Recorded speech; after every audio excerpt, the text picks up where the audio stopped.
किसको पूछते हैं? हमने कल बताया था, हम वीतरागी को पूछते हैं। तो गुरु भी कैसे होते हैं, उनके मार्ग का पता कौन बताते हैं?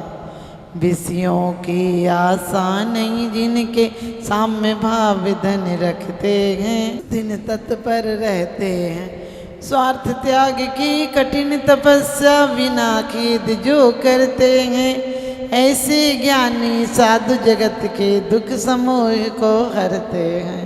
क्या पढ़ा? विषयों की आशा नहीं जिनके साम्य भाव धन रखते हैं। कहते हैं विषयों की आशा नहीं है।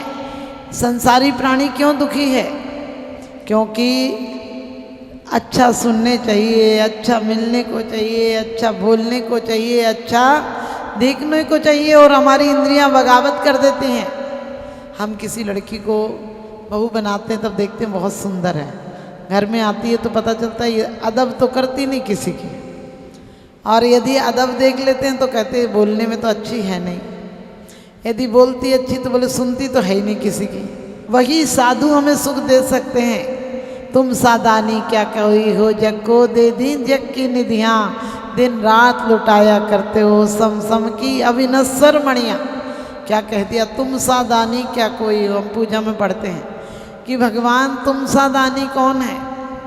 माने तुम्हारे जैसे, तुम्हारे चरणों पर चलने वाले भी, क्योंकि अपन ने कहा स्वार्थ त्याग की, वो कौन होते हैं? विषयों की आशा नहीं जिनके साम भाव धन रखते हैं, निज पर के हित साधन में जो निस्दिन तत्पर रहते हैं। निस्दिन इसका मतलब है प्रत्येक दिन, उनको प्रत्येक दिन कोई ये आशा नहीं होती है कि मेरे को कोई कुछ मिलेगा। संसारी प्राणी दो चीज़ के लिए मेहनत करता है, या तो धन के लिए या तो प्रशंसा के लिए। धन और यश ऐसी बीमारी है, कभी तृप्त नहीं होती है, और धन भी कमाते हैं दूसरों से प्रशंसा पाने के लिए, धन पाते हैं सुख पाने के लिए, लेकिन धन से सुख नहीं मिलता है। यदि धन से सुख होता तो हमारे मुनिराज क्यों छोड़ कर जाते? अर्गाव तारण असी प्रहारण में सदा समता धर। निंदा और स्तुति में कहते निंदा करे स्तुति करे तलवार मारे, कहते हैं या लेकर मणिमय दीपक आरती उतारे। लेकिन दोनों में संभाव है, निंदा करो अर्गाव तारण असी प्रहारण में सदा समता धरे। और क्या कहते हैं? 6 डाला में कहते हैं कि निंदा हो अरि मित्र महल मसान कंचन कांच निंदन तुतिकरण अर्गाव तारण असी प्रहारण में सदा समता धर। कहते हैं निंदा करे चाहे कोई प्रशंसा करे, और या कोई आरती उतारे या तलवार मार दे, लेकिन कहना आसान है। हमें कोई अच्छे से जय जिनेंद्र नहीं करे उसमें भी टेंशन हो जाती है, और अपन तो टेंशन का खजाना है। कोई जय जिनेंद्र कर दे, अपरिचित आदमी बोले कौन था इसने काहे को जय जिनेंद्र करी, अब पता नहीं काहे को कर रहा था, अब वही टेंशन हो जाएगी।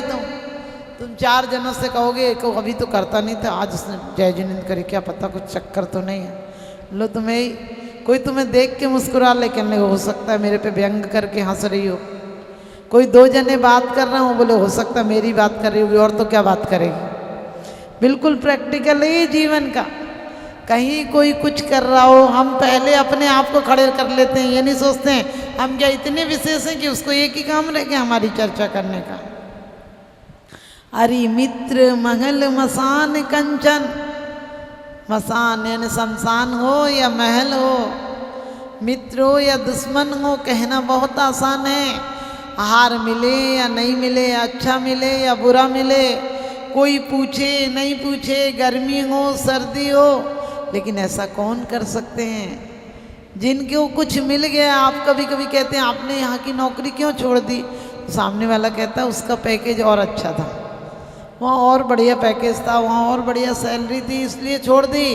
तो ध्यान रखना, यहाँ की नौकरी जैसे छोड़ देते हो तो जिन मुनियों ने, जिन साधुओं ने, जिनके चरण हम पूजते हैं, उनके आचरण इतने महत्वपूर्ण रहे, उन्हें वहाँ कुछ और मिल गया जो हमें संसारी जन को नज़र में आता ही नहीं।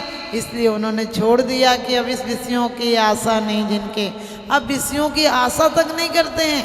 भोगना तो बहुत बड़ी बात है, ये तक नहीं सोचते हैं कल मुझे ऐसा खाना मिल जाए, कल मुझे ये मिल जाए, क्योंकि समता भाव जिसके अंदर एक बार नज़र में आ गया कि कोई फर्क नहीं पड़ता। ये तो पुद्गल की पर्याय हैं, निंदा करे चाहे हमें आरती उतारे, चाहे महल में रखे चाहे और क्यों मसान में रखे, हमारे अंदर की आत्मा तो हम में विराजती है। हम गुरुओं के चरण क्यों पूछते हैं? क्योंकि उनके चरण आचरणवान हैं। यदि उन्हें भी दिन रात आकुलता रहे किसी किसी चीज़ की, तो समझना फिर हम और उनमें क्या अंतर है। पद की चिंता छोड़ी, प्रतिष्ठा की छोड़ी, परिवार की छोड़ी, मकान की छोड़ी, दुकान की छोड़ी, सारी चिंताओं से जो मुक्त हो गए हैं, वहाँ भी जाकर इकट्ठी कर लेंगे तो फिर क्या फ़ायदा। लेकिन नहीं, कहते हैं विषयों की आशा नहीं जिनके साम भाव धन रखते हैं, समता परिणाम। अपने आप में लीन रहते तो अपने आप समता रहेगी। हमें आकुलता क्यों होती है? हमने दूसरों में सुख ढूंढ रखा है और दूसरा सुख नहीं देता है, दुख जरूर देता है। जितने दुख आते हैं वो बाहर से आते हैं। आप कहोगे कैसे आते हैं?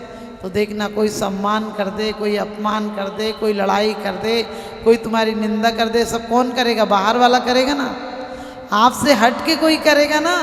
इसलिए सारे दुख बाहर से आते हैं और सारे सुख अंदर से आते हैं। कोई तुम्हें कुछ कह दे और तुमने अंदर में तुम्हें विवेक है कि ये कह लिया, अगले जन्म का बैरी होगा, कह लिया, अपनी तो छुट्टी, अपन ने तो इसी बार हिसाब चुकता कर दिया। किसी डाकिया को देखकर आप नहीं ऐसे कहते, शादी का कार्ड भी दे जाता है और मौत का कार्ड भी दे जाता है, लेकिन उसको देख के क्रोध आता है क्या? उससे लड़ने पहुंचते हो क्या कि भाई तू क्यों दे गया? बोलते नहीं, उसका क्या कसूर है, दे गया। ऐसे ही हमने लिखी चिट्ठियां हैं, हमारी लिखी चिट्ठियां हैं, थोड़ी देर लाने में लग जाती है।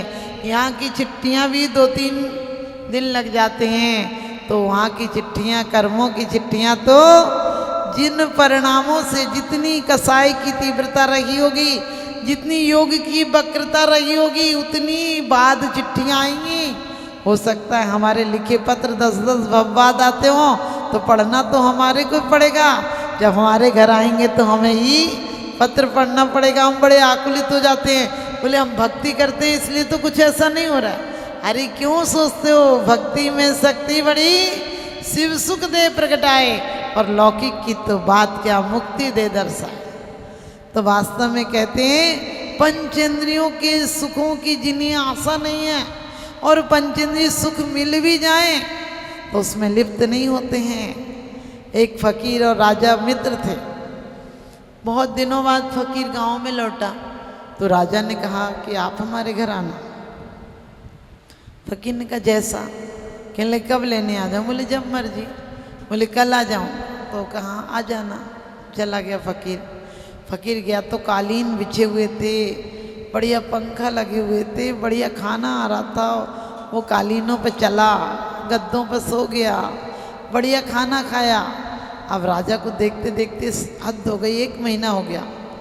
राजा ने बोला हमें आपसे कुछ पूछना है।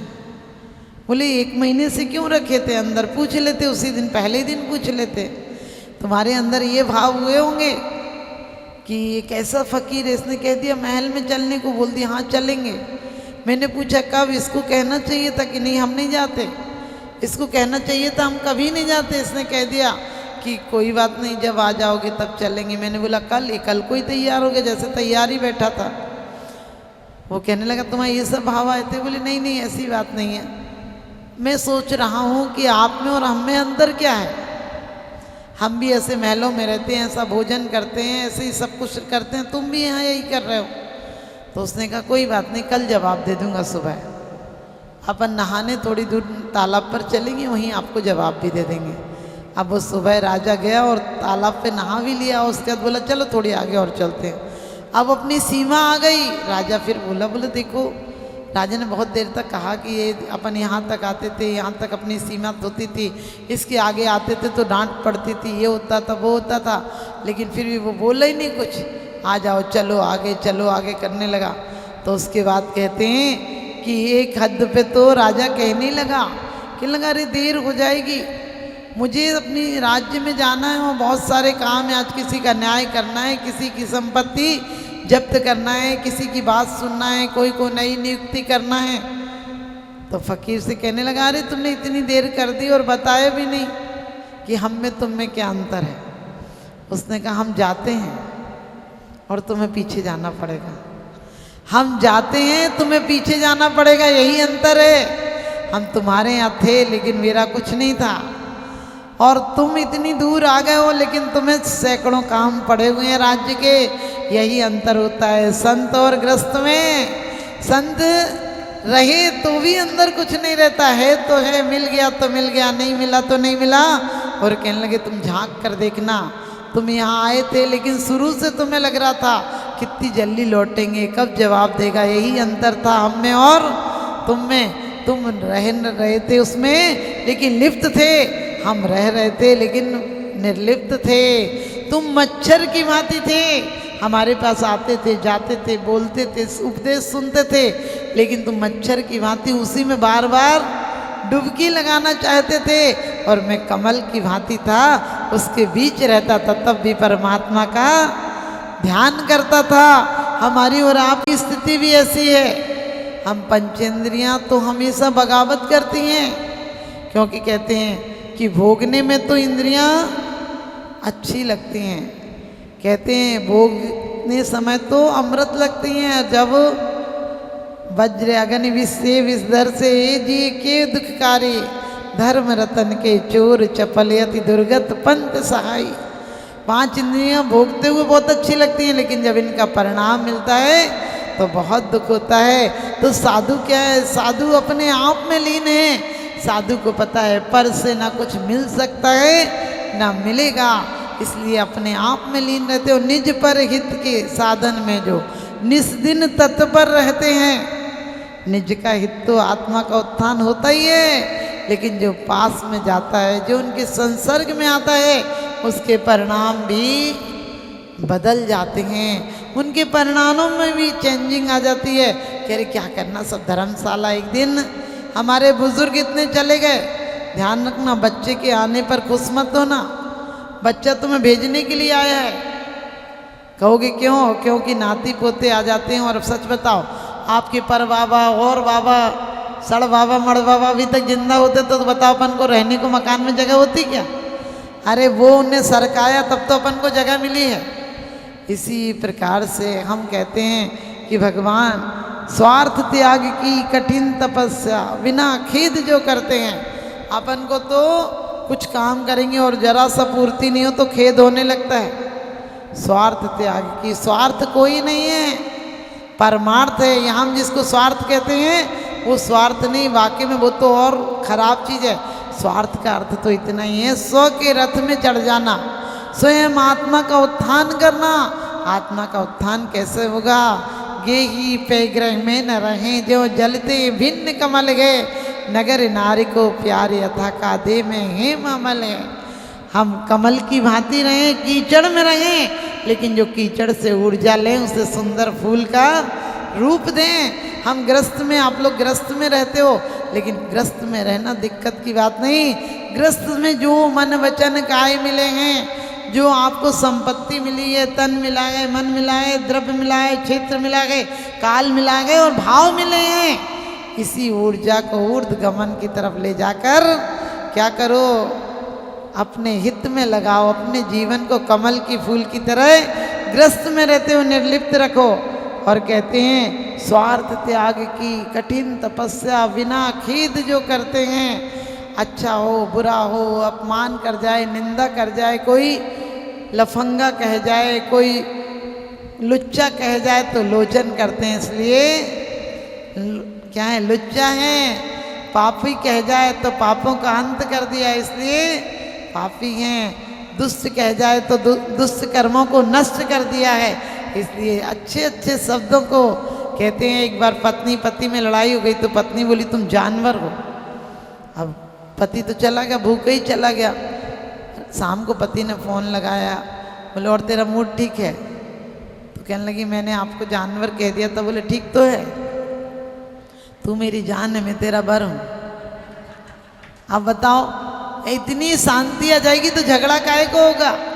लेकिन कभी कभी अपने पूर्व जन्म के संबंध ऐसे होते हैं, दुश्मनों से तुम हट जाओगे।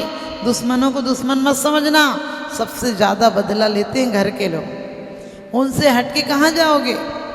उनसे विपरीत होकर भी नहीं जा पाओगे। और वो ऐसी कहते हैं गले की छुरी हैं जो आपको दिन रात घाव देंगे। इसलिए कोशिश करना अपन को कि इसी परिस्थितियों में हमें अपनी आत्मा को कुंदन सा बनाना है, निर्मल बनाना है। और उन चरणों को, उन आचरणों को, गुरुओं के चरण छूते हैं कि इनका आचरण हमारे अंदर भी आ जाए। और हम गुरुओं को भी चाहिए, कोई आकुलता नहीं हो, आनंद से भक्ति करो। क्यों कि इतनी सी जिंदगी मिली है, क्यों जड़ पदार्थों में लगा देते हो? चेतन को शुद्ध चेतना में परिवर्तित करना है। आप सबकी चेतना भी शुद्ध चेतना में परिवर्तित हो। और लास्ट श्लोक में आपने पढ़ा था कि भगवान बिना मांगे आप बहुत कुछ दे देते हो, देने की याचना नहीं करना पड़ती है। तो आप सब सौभाग्यशाली हैं।